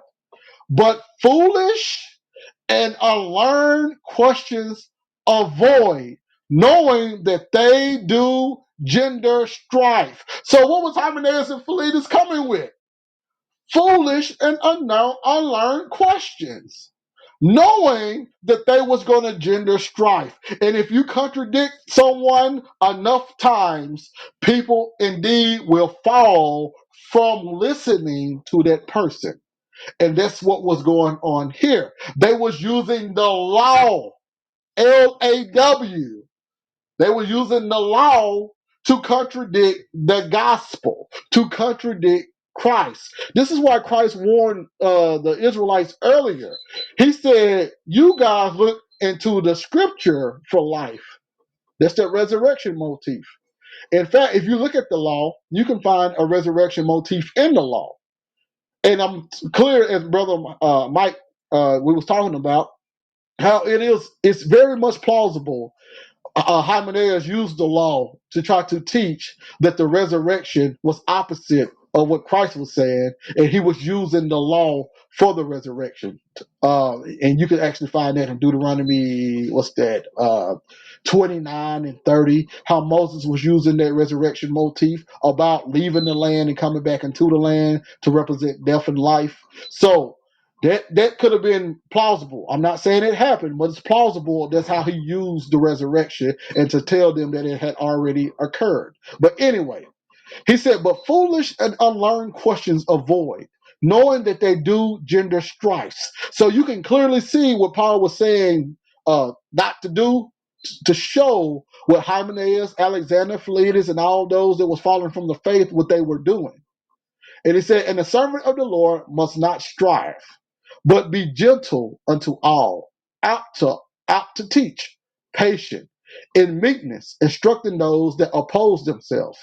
If God peradventure will give them repentance of the acknowledging of the truth, and that they may recover themselves out of the snare of the devil, who are taken captive by him at his will.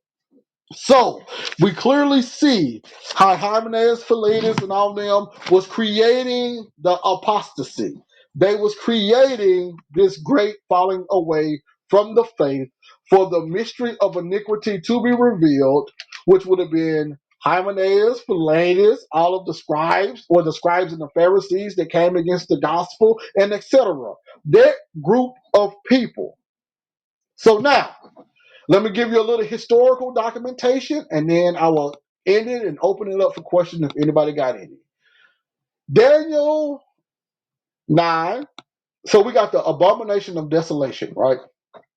Let me read Daniel 9, 20, let's see here.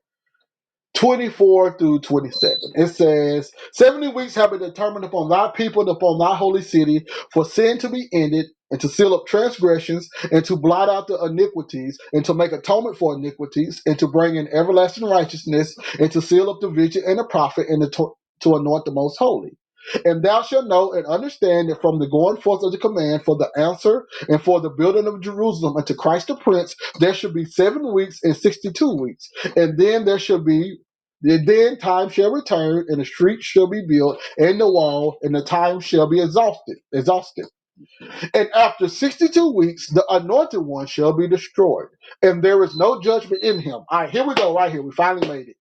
And he shall destroy the city and the sanctuary with the prince that is coming. They shall be cut off with the flood until the end of the war that is rapidly completed. He shall appoint the city to desolations. And 1 week shall establish the covenant with many. And in the midst of the week, my sacrifice and drink offering shall be taken away, and on the temple shall be the abomination of desolation. And at the end of time, an end shall be put to the desolation. So when people break this down, they say it's the Romans. It's all the Romans. Let me show you when the Rome did this and Rome did that. All right, I'm gonna go through and show y'all who the culprits of this is, because according to Paul, the mystery of iniquity that was sitting in the temple of God and etc. That's around the time of the abomination of desolation being set up, and the great falling away. That's around the time when the prince was getting ready to come in and to destroy the city. So you got the falling away. Eventually, the faith of many leave, and then the prince come in and destroy the city, and the abomination of desolation is set up. So it's all in the same time period. It's not like bam, bam, bam, bam, but it's in that same generation. So let's show you what's going on here. I'm going to go to War of the Jews by Josephus. War of the Jews, Book 4, Chapter 3, Section 10. I'm going to read lines 182 and 183. It says, to see those Romans. In fact, let me read it. Let's start at 180. However, since I had occasions to mention the Romans, I will not conceal a thing that, as I'm speaking, comes into my mind and affects me considerably. It is this, that though we should be taken by them, God forbid the event should be so. Yet can we be Yet can we undergo nothing that would be harder to be borne than what these men had already brought upon us. How then can we avoid the shedding of tears when we see the Roman donations in our temples, while we withal see those of our own nation taking our spoils in plundering our glorious metropolis, and slaughtering our men from their enormities, those Romans themselves would have abstained. To see those Romans never going beyond the bounds allotted to profane persons, nor venturing to break in upon any of our sacred customs, nay, having horror on their minds when they view at a distance those sacred walls, while some that have been born in this very country and brought up in our custom and called Jews, do walk in the midst of the holy places at that very time, with their hands are still warm with the slaughter of their own countrymen. Besides, can anyone be afraid of a war abroad that that with such as will have comparatively much greater moderation than our own people have? For truly, if we suit our words to the things they represent, it is probable one may hereafter find the Romans to be supporters of our laws, and those within ourselves the subverters of them. Okay, so that's one, when Josephus was saying what the Israelites were actually doing and not the Romans. So now let's go into, let's see if we can go into let's see real fast. Hold on one second. 8:16. Let's see if I can find it. Uh,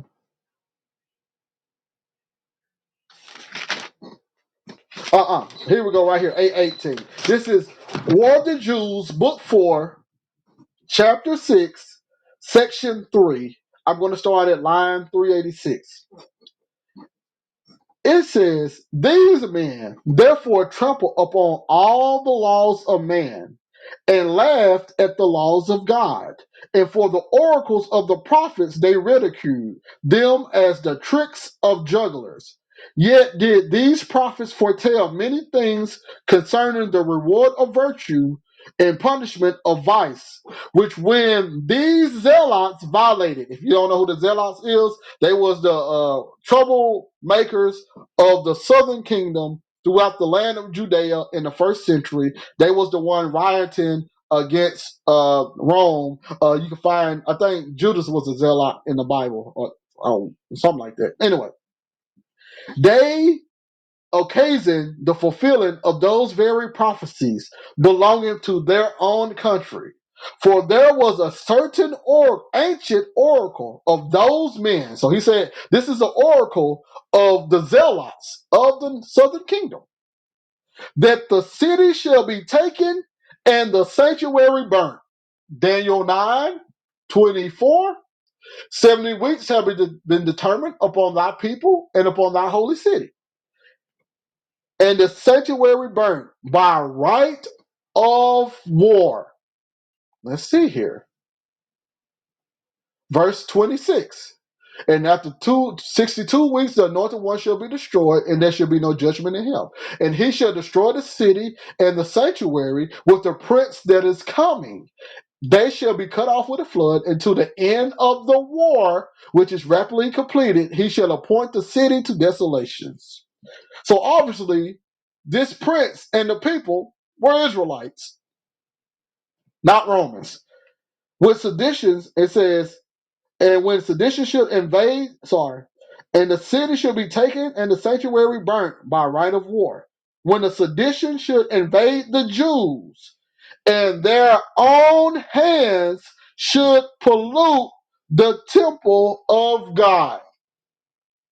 Their own hands shall pollute the temple of God, and on the temple shall be the abomination of desolations. So, according to Josephus, the historian, the Jew, the priest, this oracle was about the southern kingdom, and they were going to create the abomination of desolation. The southern kingdom, they was going to be the ones that created the mystery of iniquity, the son of perdition, the lawless one, the southern kingdom. It says, now while these zealots did not quite disbelieve these predictions, they made themselves the instruments of their accomplishment. All right, hold on, I'm not done. I'm not done. War of the Jews, Book 6, Chapter 2, Section 1. And now Titus gave orders to his soldiers that were with him to dig up the foundations of the tower of Antonia and make him a ready passage for his army to come up, while he himself had Josephus brought to him. For he had been informed that on that very day, which was the 17th day of Tammuz, The sacrifice called the daily sacrifice had failed. It had not been offered to God for want of men to offer it, and that the people was grievously troubled by it. So now let's see if it says who stopped this daily sacrifice. Line 100. Vile wretch that thou art, if anyone should deprive thee. Hold on, let me start at 99. In answer to which Josephus said thus with a loud voice, to be sure that thou hast kept this city wonderfully pure for God's sake, the temple also continues entirely unpolluted, nor hast thou been guilty of any impiety against him, for whose assistance thou hopest. He still received his accustomed sacrifices. Vile wretch thou art, if anyone should deprive thee of thy daily food, thou wouldst esteem him to be an enemy to thee. But thou hopest to have thy God for thy supporter in this war, who has deprived whom thou hast deprived of his everlasting worship. And thou imputest those sins to the Romans, who to this very time take care to have our laws observed, and almost compel those sacrifices to be still offered to God. We have by thy means been intermitted. Who is there that can avoid groans and lamentation at this amazing change that is made in the city? Since very foreigners and enemies do not correct their impiety, which thou hast occasioned, while thou, who art a Jew and was educated in our laws, art become a greater enemy to them than the others. But still, John, it is very dishonorable to repent and amend, which has been done amiss even to the last extremity. There has an instance before thee in Jeconiah, the king of the Jews, if thou hast a mind to save the city. And he goes on and on and on. So he's telling how the Jews was the ones that stopped the daily sacrifice, not the Romans. So now, this is line 109. And who, so this is War of the Jews, book 6, chapter 2, section 2, line 109. And who is there that does not know what the writings of the ancient prophets contain in them, and particularly that oracle, which is just now going to be fulfilled upon this miserable city?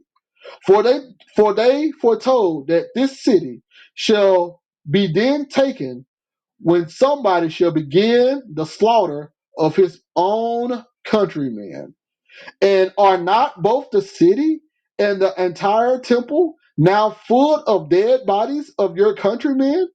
It is God, therefore, it is God Himself who is bringing on this fire to purge that city and temple by the means of the Romans, and is going to pluck up this city, which is full of your pollutions. So he said it once again right there that there was a prophecy that says that the city was going to be taken when someone began to slaughter their own countrymen. And right here, Daniel 9:26, and he shall destroy the city and the sanctuary with the prince that is coming, and they shall be cut off with a flood, to the end of the war is rapidly completed, and he shall appoint the city to desolations. And in the midst of the week, my sacrifice and drink offering shall be taken away, and on the temple shall be the abomination of desolation. So we clearly see it right there, that being fulfilled. Thank you all for listening in. This is Elvin Israel from Assembly of Sound Doctrine Chandler, as well as RPK, Resurrection Prophecy and Kingdom, as well as Garden Ministries. And we can clearly see here that the mystery of iniquities, the man of lawlessness, and the man of sin, indeed were the Israelites. Thank y'all for listening. It's been a couple of hours. I know it's been well over one. So if anybody got anything to say, this is the time, and I will go on mute. Yeah, personally, I don't know if anybody else wants to say. I just want to say, my bad. Like, I love the way you basically tied in everything we've been teaching for, I don't know, the last 5 years or better. Like, you tied it all in all the fulfillments and everything together that we've always been trying to teach separately, so to speak, and you tied it all in just to show them that. Yeah, that was a great way to bring the lesson out, though. I can't even lie, I like the way you did that.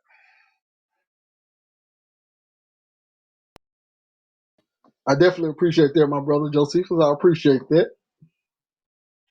But Yes, sir, man. Oh, my bad. I thought you was gonna say something else, Josephus. But I think it's a open and shut case. I really do, man. I think you did a great job putting everything together. And I want to say on the comment that you made about Hymenaeus and them using the law, I'm almost 100% sure that they did that, man.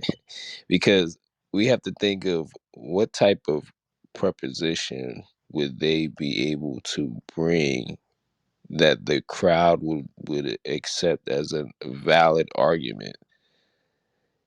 So they have to use something to make an argument for the resurrection already happening.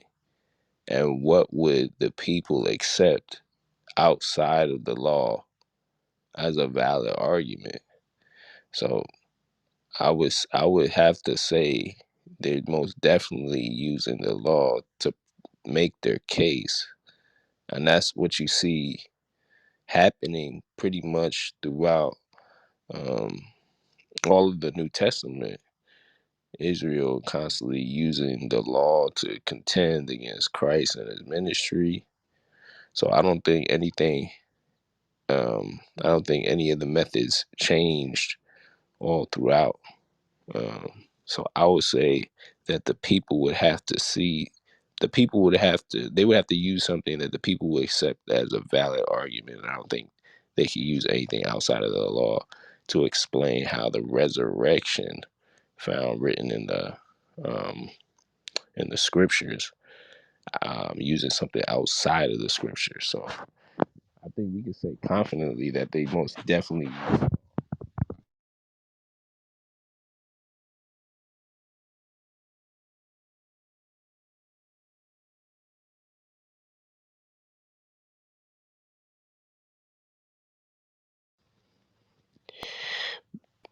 Oh, y'all hear my brother? I'm listening, man. All great points, man. And man, it's like you said, it's a pretty much open and shut case. I mean, the law had to be the grounding and the foundation point, man. So hey, once open and shut. Yeah, and when we're going through the book of Acts,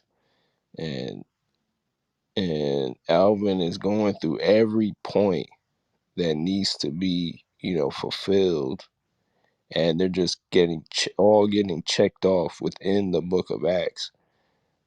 Why would we go outside of that? You know what I mean, to go find the answers if the Holy Spirit provided it all right there.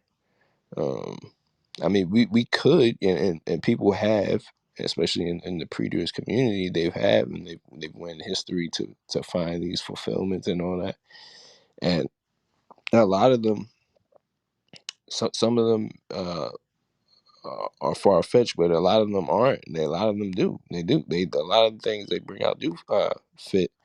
Um, some of the nuances that are being stated within the scripture, but once you figure out that it has to be centered around Israel, like Elvin said, it can't be the northern kingdom, it can't be the Gentiles that fit this description. It has to be the southern kingdom. Like this, there's just no way around it. You have to be a part. You have to be in the covenant in order to be out of the covenant. In order to at least work your way out of that covenant, you have to be in it within the first place. So that can't be in reference to the Roman army, the Gentiles, or anything of that nature, and it can't be in reference to anybody who is in the northern kingdom. So you're only left with one answer. So process of elimination, even though many of those things could fit other people and other in certain aspects, we have to stay true to what the scripture says, and it can't be anything outside of the southern kingdom. It just doesn't work. You know what I mean? But yeah, so I think it's an open and shut case, man. For the people who are in the audience, manifold, I appreciate you for sticking with us. Ambrose, you know, you already know you're always appreciated. You're always coming in the room. You're always listening, and I appreciate you for it, and Apple as well. And I just want you guys to check the replay. If you took notes, go over the notes and just see for yourself. I really do think what Elvin presented tonight was pretty solid, and I would think those who are contending against it would be hard pressed to prove otherwise. But appreciate it, Hey, man. Great job. I'm sorry. I just want to add this because you made me think about it. Like the only way someone could actually, I guess, deny it, so to speak, is if they say, "Well, I don't think that's what it meant." Right? They would have to lead off with that statement. But and even in that statement is undeniable that it said that, right? That is clear that it was said, and you just don't want to take it for what it says, because we run into that a lot. So that's the only way. Trust me, that's the only way they can try to deny that one right there, is they want to go and say they don't think that's what it means, or they're going to do something else unbiblical and say, well, it's going to happen again, or something like that. Because outside of that, yeah, he checked off all the boxes. Stuff. He checked off all the boxes with stuff that we already know, but he really lined it up for everybody, like in a nice little seamless little package right there. He packaged it up better than Amazon does any packages they send. Trust me. I mean, so yeah, I was feeling that one though, for sure.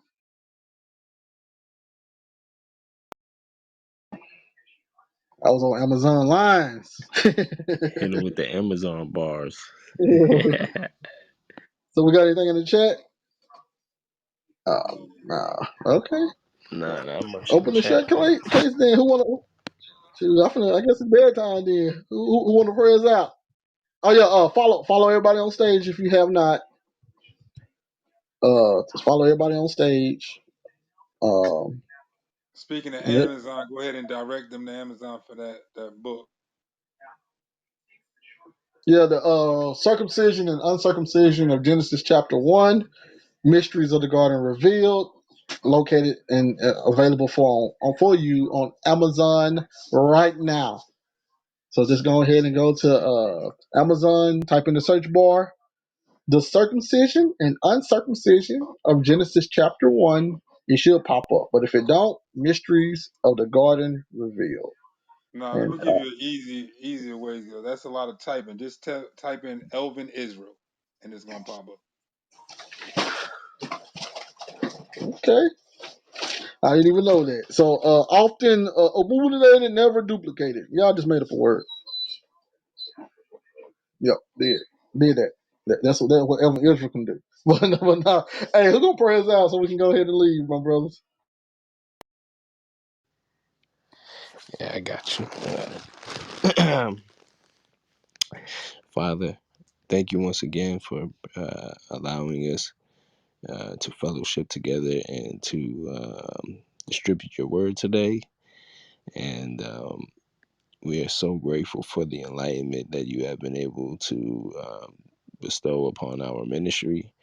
And it's such a blessing to be able to share it with the people in so many different ways on so many different platforms. It truly is a blessing that we get to share your word across the whole world at any given time.